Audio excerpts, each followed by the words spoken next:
Здравейте, уважаеми зрители! Часове след вечното дерби сме в студиото на Ринга с колегите. Виктор Лутов ще го представя първо, тъй като неговия отбор е победител, и Лъчезар Николов Чезари вторите, то загубилите ще сме втори. Темата естествено ще бъде ЦСКА Левски. Имаше ли дерби, кой е виновен, кой кого съживи?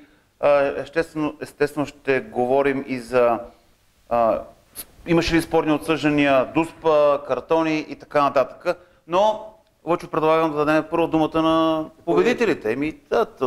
От 4 години не бяха говорили. Да, нека да говорят. От 4 години бяха сега колко да говорят, тихи, кротки. Да. Викторе, първа победа, голяма радост. Първа победа за годината, шампионатен матч. Радостта наистина е голяма, защото положението в Левски беше такова, че ако бяха загубили този матч, ще стане страшно. Не само в футболистите, като настроение, атмосфера, съблеканата, по всички етажи на клуба. Успеха дойде в възможно най-добрия момент, защото иначе просто не ми се мисля какво ще стане след това. Демек ЦСКА ви са живи? Аз днес в един коментар, който пуснах, ми бе първото изречение. Започнах с Левски, възкръсна срещу ЦСКА. Да, но както започна матча, въобще не ти е минало и през ума, че може да се случи и това нещо. Както започна матча, направо ми се искаше да си тръгна от стадиона. Нищо беше, то си беше тръгнал. Добре, според тебе какво стана, че Левски успя да излезе на крайен победител? Николай Митов категорично спечели тренерския дуел с Стамен Белчев. Освен това, тук, което си говорихме преди началото на предаването, че ЦСКА първото време играха висока преса, което доста им стопи от силите и това даде резултат второто по време. Второто по време? Първото по време ЦСКА играва висока преса. Висока преса? Да. Което... Какво означава висока преса? Означава, че пресираха Левски високо в тяхното поле. Високо на втория етаж. Което даде своя резултат второто по време. Ники Митов реагира с пускането на Мехди Борабия на мястото на безобразния Джереми Денор, който той си играше за вас. Всяка една топка, която отиграше, беше грешна или не подава някакви подавания назад. Борабия внесе доста стабилност в средата на терена и с тия негови центрирания, които направи. Мисля, че дуспата стана след центриране от корнер, след това пак качи топката на главата на Яблонски.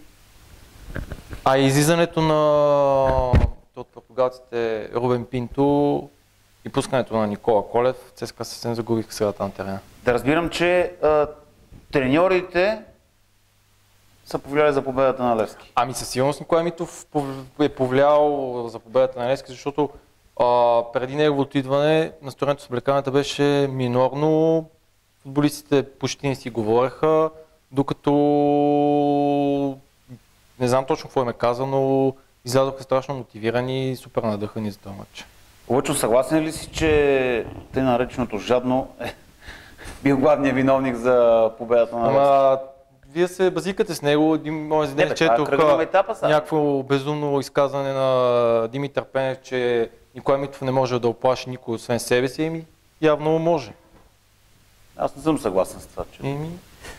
За кой говорим? За жадното или за матча? За жадното. Жадното, доколкото разбирам... Според Виктор, Ники Митов доколкото разбирам, Николай Митов има някакъв прякор жадното, така ли? Не знам откъде ме да. Дали е жадното или гладното или гадното, няма никакво значение. Ние говорим за играта. Значи, истината е, че ЦСКА не бяха готови за такова развитие на матча. Значи, хубаво започваме преса, идеално, перфектно, петата минута гол, но самите футболисти не бяха готови да изкарат целият матч в такова темпо. Това е грешка, според мен, на треньора. Значи, тук се влиза в един риск, който, ако ние бяхме вкарали, значи ние играхме много силно 30-35-та минута, имахме тотално отмощие, те милите отзад не могат да изнесат топката. Имаше един бек, имате си зелени обувчи, се тичаше там, се меткаше под натъча, Милия се потеше здраво. Съжалявам, нали, не му знам името и не ме интересува. Футболистите на Левски не ме интересуват, но това, което виждах, те не можеха просто да изнесат топката. Значи, ако беше паднал втори гол, в една такава конфигурация на матча, ако беше паднал втори гол, те отидаха в първото по време, те отидаха второто поне на още един. Всички бяхме убедени, че този път ще ги биеме с разлика. Съжаление, футболистите наистина не бяха готови. Треньора мисля, че направи една-две грешни смени и матчът се разви много благоприятно за тях. Значи това, което те показват като игра, сега Николай Митов, независимо как му викат, той как ще да ги дигне, какво ще ги дигне, всеки един футболист има един капацитет, който можеш, наистина, когато отбор им играе в настроение, друго е, когато е силният един отбор. Но техният капацитет, това, което виждах като игра, това бяха едни къси пащите, едни дробене на топката, но за съжаление, второто по време ние бяхме много уморени, позволихме им да играят. Имаше една сериозна грешка на нашия вратар, който според мен не отигра правилно. За дуспата. Да. Аз бях точно на 1 метър, беше пред мен. Предишния матч техния вратар направи така глупост, сега нашия направи. Да? Значи, чето явно има голямо желание, но просто като че ли прегаря, като че ли се преиграва в такива ситуации. Явно иска да се докаже, наистина може би гори в дербито, но мисля, че големият футболист затова е голям да играе правилно и то най-вече на важните матчове. Добре, казваш, че като че ли им свършиха силите. Това е едва трети матч след подготовка. Аз разбирам да е май месец, да са играли Лига Европа, Купа България. Значи още веднъж казвам, те не бяха готови за тая тотална преса, която наложиха, че те изтеглиха пресата пред тяхната врата. Аз затова споменавам не случайно, защото аз от тази страна бях от сектор В и го гледах, техният там бек, той мина не може да изнесе топката. Значи пресата беше тотално изнесена пред тяхната врата. Просто при 1-0 трябваше наистина още малко натиск и шанс. Влезе втори гол, да се преврат в средата, просто да ги държат. И те Левски бяха много зле, психически, оплашени. Да, втори гол сигурно щеше да им повлияе. Първи гол бяха стресирани здраво, то се виждаше, защитата им отзад беше толкова притеснена, те се чудиха какво се случва, какво става и така нататък. Но ние не сме Барселона. Значи за да играш като Барселона, цял матч трябва много сериозна подготовка, сериозни футболисти. Сериозни хапчета. Хапчета, мапчета, каквото сега не мога да кажа, че Барселона са на хапчета, защото като и гледам, те целият матч си тичат на края на матча, все едно си излезе нещо да загреят. Най-малкото не излежат уморени. Това с домати и краставици не става. Сега не говорим за домати и краставици, то е ясно. Значи, мисля, говорим хапчета напълно ако говориш за възстановяване... Да, възстановени и като ти дават сила. Не е допинг да се допингираш като... Значи, разбира се... Знаме медицината колко е напреднала. На ЦСКА матча им, въпреки че не излезе така на 50% разположлив на армията срещу Ботев, може би беше това уж да запазят сили, но според мен главната причина е това. Не беше преценено, че тая тотална преса, която наложиха от началото на матча, носи риск за второто по-време, когато наистина футболисти, като не са готови физически, ще свалят доста темпото и тогава ще се разиграят други отбор, ако разбира се има възможност. Да разбираме, че щом не са готови физически, вина има треньорски щаб. Не говорим за въобще, говорим за такъв тип игра, за тая тотална преса. Това се изисква много добра физическа подготовка. Тогава пак треньора е виновен, че тръгва този начин при положение. Значи според мен това беше грешка. Че не знае, че може да издържи. Още веднъж казвам, това е риск. Ако успееш да вкараш първи гол, втори гол, супер. Матчът тръгна невероятно. Петата минута, 1-0. Отиваха на тройка-четворка. Всички бяхме убедени в това. Но явно разви се матча кофти. Не падна втори гол. Второто по време нашите футболисти вече свалиха темпото, бяха се поуморили. Не съм съгласен, по едно време второто по време началото на второто по време започнаха с две опасности пред Ники Кръстев. Така и по едно време футболистите на ЦСКА какво беше 65-70 минути? Държаха топката, подаваха си петички между краката, но към 2-3 минути футболистите на Левски се чуяха къде е топче. 65-70 минута вече бяха недобре футболистите. Което още не казвам, но означава, че не са добре подготвени, не са готови за такъв тип матч. И затова мисля, че треньора сгреши, защото повлезе в този риск. Там или влизаш, мачкаш първото по време, правиш 2 или 3 гола, второто по време държиш темпо, само да ги... Да, но явно не се получи. Мисля, че това беше целта. Имаше ли според тебе Дуспа първото по време Каранга?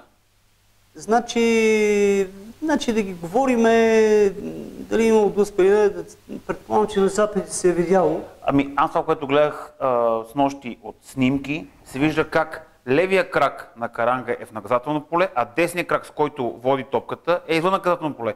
Но вратаря спъва опорния му крак. И даже после, когато се изпълнява фала, който го дават извън наказателно поле, се вижда как има един чим, който е махнат. Именно от шпагата на Ники Кръстев. Значи, виж, ако съдията е могъл да даде Дуспа или да даде отвън, всичко ще бъде много спорно. Да, наистина, един втори гол ще бъде Левски щеха да се сринат тотално. Но мисля, че въобще матча за да се разви по този начин, това беше главната грешка. Как ще се отрази тази загуба на футболистите на ЦСКА, които стартираха добре, 2 трудни победи срещу Черно море и Берое, равенство срещу Ботев и... Виж, не може всеки мач да побеждаваш, още веднъж говориме, значи да, ако ЦСКА беше победил този матч, Левски, нещата ще настъпи една много сериозна еуфория, отбора не е готов още за това. Да, вижда се, че вече има избистрен състав, вижда се, че вече имат добри футболисти, които могат да решат матча и сами. Или отбора върви добре. Но няма как всички матчове да се печелят. Да, за нас е най-важно да вземем матча с Левски. Вземем матча с Левски, господин Ганчев полага усилие, вяла се на търга, взема емблемата и обединява цялата публика. Обединява се цялата червена общност, поканват се господата от ЦСКА 1948 и господата, които са от противниковия лагер, могат да си говорят за каквито си искат там, начало с техния там треньор, който аз слушах и много неадекватно изказване. Той не бил играл срещу ЦСКА, играл срещу Литекс. Значи несериозно е за от треньор на Левски да говори като махленски фен. Като махленски фен. Значи, защото когато представляваш Левски, ЦСКА, разбира се, значи трябва да знаеш какво говориш и си треньор. Не може да си позволяваш такива волности, но те сега не играхме. Това стана толкова изтъркано вече. Просто няма смисъл да го дъвчиме. Сега ЦСКА било Литекс, ЦСКА си е ЦСКА, играят с червените фаналки на армията, публиката е там, отбора е там. Сега, че по някакъв на обстоятелствата сме се обединили с Литекс и това да използваме просветивите, които ни вкараха по административен начин нашите управници предишните, в лицето на господин Томов и хората, които носиха отговорност, а ние въпреки всичко намерихме начин да оценим и главно сегашното ръководство. Някакво да крием. Значи, това беше много, много тежък момент за нас. Да се върнем в А група. Ние сме си на армията, играеме си с нашото име, с нашото. Това, което сега че те им харесва по този начин да не да омаловажават, а да ни дразнат, това си техен проблем.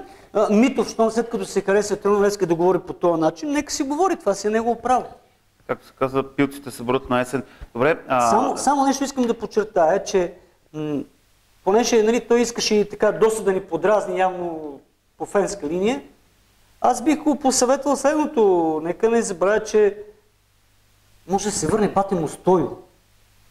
Бате Мустойо, Стойчо Младенов. И тогава ще бъде огромни ядове, като треньор на Левски. Така че аз мисля, че може би трябва да се върви, не мисля за себе си, че трябва да се върви точно в тази посока. Сам Делчев е един не лош треньор, но вижда се, че във важните матчове, да, той трябва да си изкара шампионата, да покаже всичко, на което е способен и за което ще бъде оценен. Но мисля, че време ръководството да се замисли сериозно за вече следващия етап от новото първенство да си влезе един треньор доказан, както е примерно Стойчо Младенов. Любо Пенев също е сериозна опция. Знам, че ти може би ще ме опонираш по някакъв начин. За кое? За Стойчо Младенов? Примерно или за Стойчо Младенов, или за Любо Пенев. Не, значи аз съм съгласен, че това са двамата треньори, които могат да се справят в ЦСКА. Чувам се думата, самочувствие, авторитет, няма да се позволява... И резултати. Резултати. Съблекаването ще има строг режим, ще има ред, но аз имам едно но. Кажи какво ти е ното? Относно футболистите, които пристигат, заплатите, които се раздават. Значи, виж сега, Мое мнение, имам право на мнение. Значи, аз съм бил в управителния съвет, знам, че бюджетът не е бил толкова страшен и другото нещо, което мисля, че господин Ганчев е достатъчно държи себе си в ръце, че да позволи, който и да е, не говоря за имена, ако има някакви такива неща, които ти споменаш, да минават при него. Просто това при него не минава. Това, което сме видяли до сега, са минавали. Значи, не знам кого визираш, но примерно, че мисля, че на Стойчо Младенов може да се направи селекцията, може да се докара футболисти. И той и Любо могат да си направят. И Любо Пенев също. И мисля, че те си каза, заслужава от следващия шампионат да има един от двамата. Може би Стойчо Младенов, Стойчо Младенов се е показал с по-добри резултати. Да, с тези 6 победи. Да, и затова казвам за господин жадното или гладното, както му викат и ви, Николай Митов. Съжалявам, нямам нищо против човека. Напротив той е симпатичен, весел човек. Готин е, да. Готин е, да, много готин, но просто не трябва, когато се говорят сериозни неща, да си бърбори се едно някъде там с някакви такива добре. Те трябва много да се радват, защото бяха много слаби този матч. Така че Виктор е... Не, между другото и грешки на отбраната на ЦСКА. Значи не може това центриране. Значи имаш Чорбаджийски, този Манолев, имаш централни защитници, които са високи и не знам. Всяко едно статично положение беше спуснал човек. Не знаеш, че вече тръгнаха слухове, че матч е уреден, те са наредили на Гриша Ганчев, па заради бизнес и глупости. Ама има болни мозъци. Това са глупости. Матч с Калевски не може да го... Това след всеки матч, те също говориха и за първото дерби, че е било наредено за Хикс. За да всичко... Тъй като и двата отбора им трябваше спокойствие. Добре, Викторе, Спас Русев, Даниел Бормиров каза, че е бил много доволен, бил така. Неговия син беше на матча. На влизане в стадиона една дума не каза. Всички очакваха баща му да дойде, но дойде сина му. Спас Русев, доколкото видях и в социалните мрежи, бил доста активен.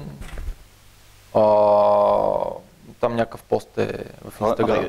Има Фейсбук? Не, Инстаграм. Инстаграм? Да. Защото на времето Сашо Томов имаше Фейсбук. Той и сега го има. Да, беше много активен. Добре. Комуникативен човек е Сашо Томов. Той продължава да говори някакви предизборни неща и такова просто... Той участва в изборите сега. Как ще изпусне този човек, който заслужава да управлява нещо? Директор на водопад, както се казва. Добре. Как ще сега тази победа според тебе? Ще дигне самочувствие, ще внесе необходимото спокойствие? И видяхме го Наско Сираков на стадиона. На влизане каза, Левски ще победи. Твърдо. Наско Сираков е доказал, че футболът е ясен от всякъде. Но със сигурност победата ще се отрази много добре на футболистите, ще им дигне самочувствието, но не бива да се заблуждават, че са играли кой знае какво, защото реално матча беше абсолютно без никакви футболни достоинства и от двата отбора.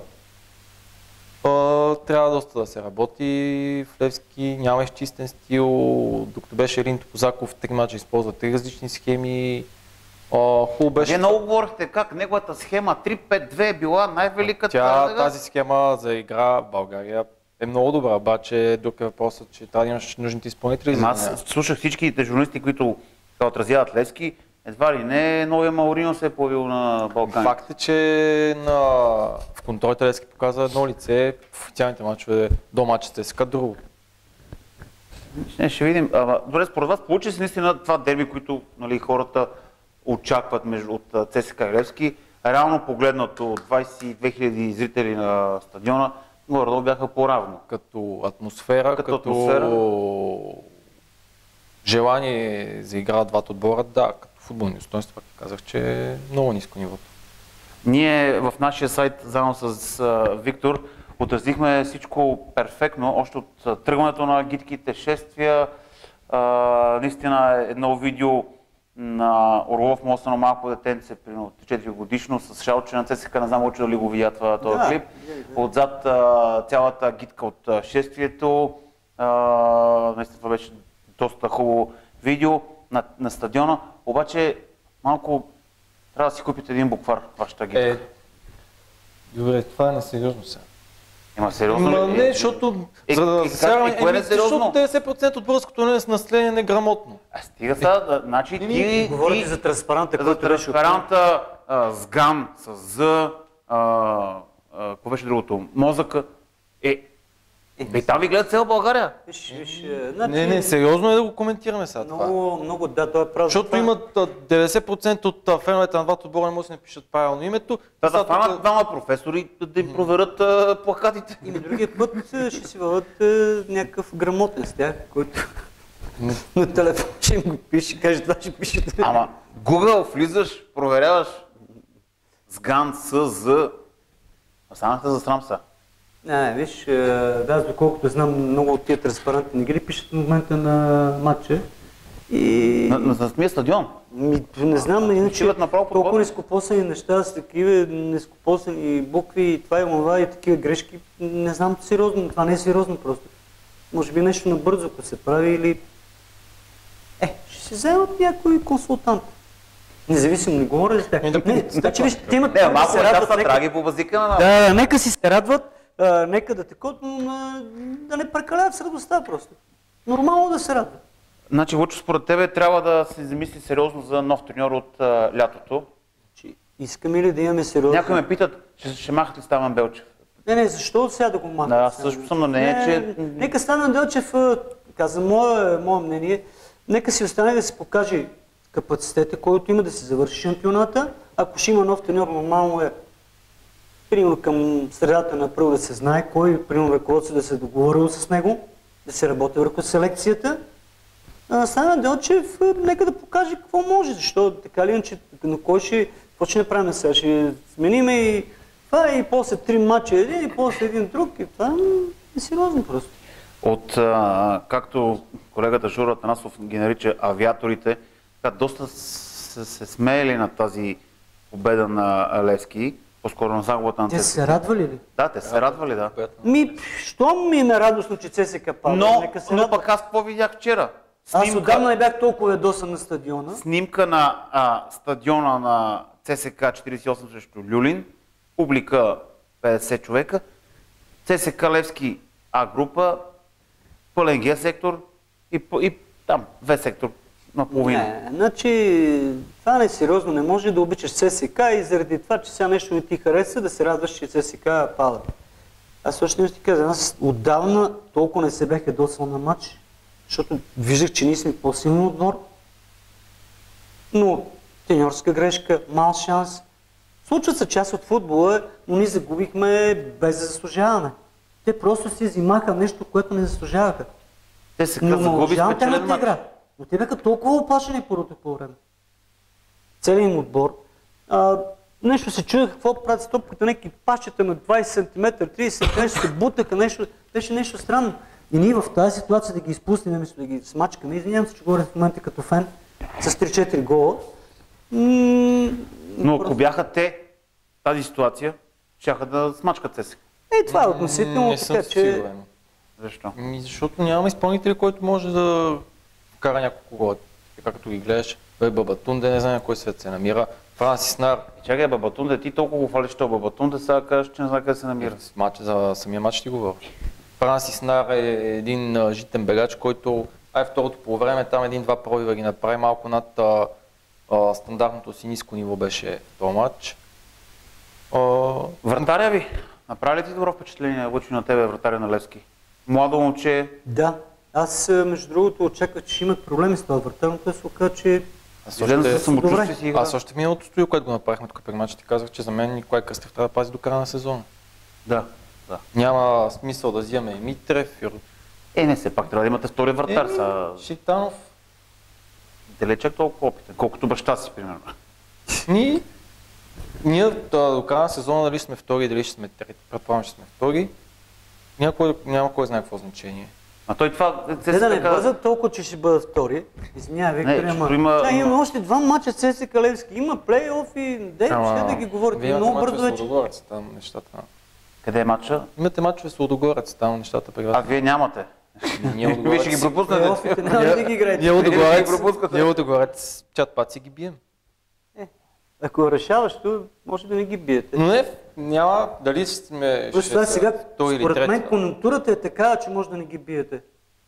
Конюнктурата в държавата. Да, идват избори, не се знае кой как ще играе, нали? Добре, пити го нещо лъчут. Няма ли да го... нещо да го изпъзи? Какво да го избазикам? Аз достатъчно си се радвам на победата на моят отбор. Защо трябва да го базикам? И явно съм вземал страха и не сме да ме питам. Добре, тогава са ти. Аз какво да го питам? Аз това им казвам, нека да се радват. Нормално. Единственото радващо, Не кой знае какво е станало. което е, че отбора показа характер, защото в предните мачове нямаше никакъв такъв. Показаха малко от този левскарски дух, който трябва да носи отбора. Кога го показа в двете центрирания? Не, второто по време. Левски нещо, кога не е обръщал матч. Аз не мисля, че Левски обърна матч. Аз мисля, че ЦСКА обърна матч. Няма значение, Левски вкара 2 гола и обърна матч. Окей, за мен ЦСКА си обърнаха самия матч. Просто аз, нали... Не бяха готови за такова развитие на матч. Просто наистина 70-та минута нещо вече... След изравнителния гол си речеш, че е Левски отбор, който иска повече победата. Според мен този гол, който падна толкова рано за ЦСКА, малко те, може би си повярваха сега тая. Гол падна идеално, просто трябваше още малко натиск. Имаше и 2-3 положения, които поне едно можеше да влезе. Ако беше влезло, Левски се отидаха, знаеш кога ще да обърнат матча. Да, точно никога. Яблонски, най-първо имаше грешка при гола, той изчисти топката в краката на Арсенио, след това имаше още една грешка, която допусна, но мисля, че Руи Педро не успя да се възползва. Аз видях след края на матча, тъй като нали, бях долу на терена, наистина вратаря на ЦСКА, Китанов, имаше сълзи в очите. Може ли да го виним него за... Не, значи според мен самата Дуспа, не знам, може би ако беше малко по-опитен вратар, нямаше...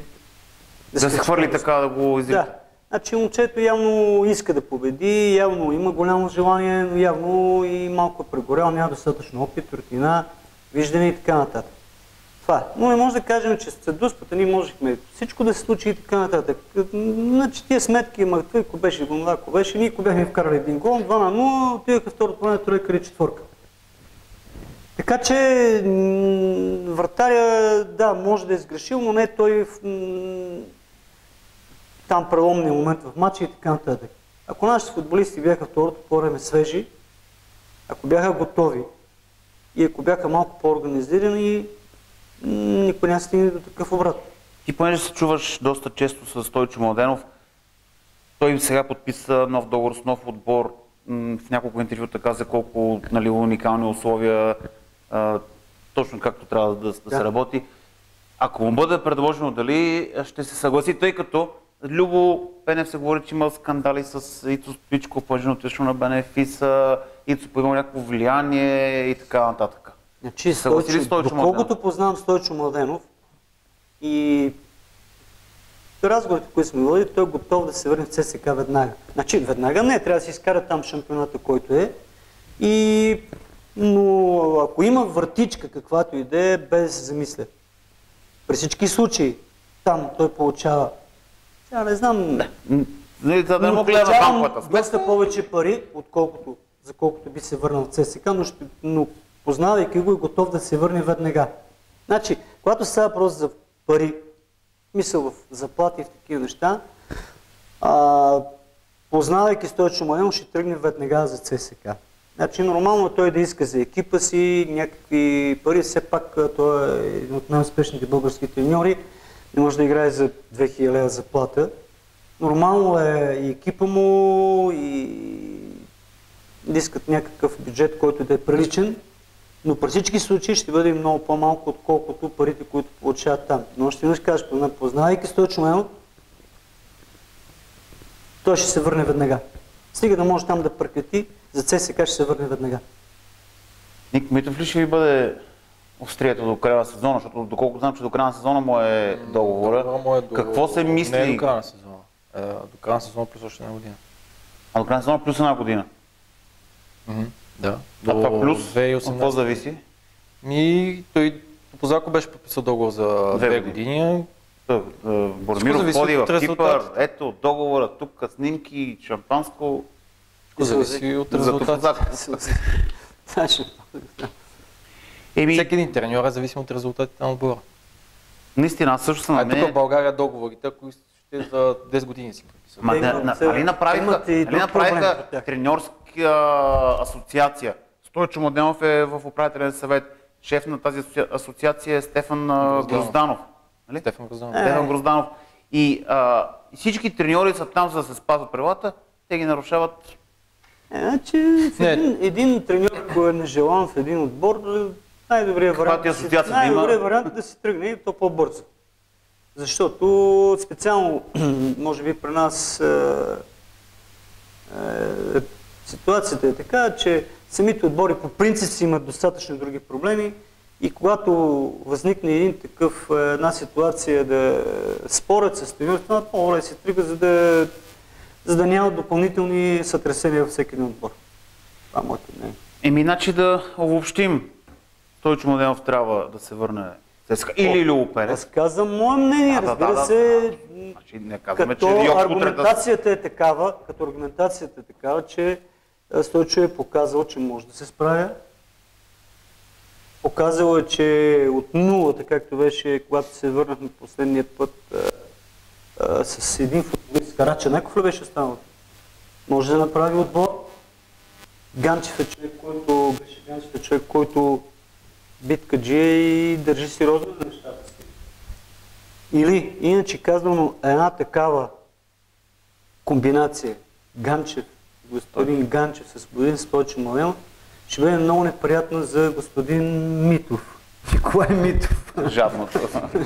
Няма значение как му казват, жадно или гладно, но това е и ще бъде много добре за ЦСК. Това е мое мнение. И тогава ще знае, те малко ли са или са много ЦСК. Да. Ще видим. А иначе, прелевски нещата, аз мисля, че те имат първо да разрешават сериозни проблеми. И финансови, това, че се вземали мача с ЦСКА, нищо не означава. Да. Затова нека да се радват за мача, но нека да не забравят в каква ситуация се намират. Защото къщичката ви е без козирка първо. Тази козирка няма да ти омръзне. Значи козирката е най-малкият проблем в момента на Левски. И как? Ние не се знае кои футболисти, какво ще има, ще имаме ли отбор въобще след края на сезона.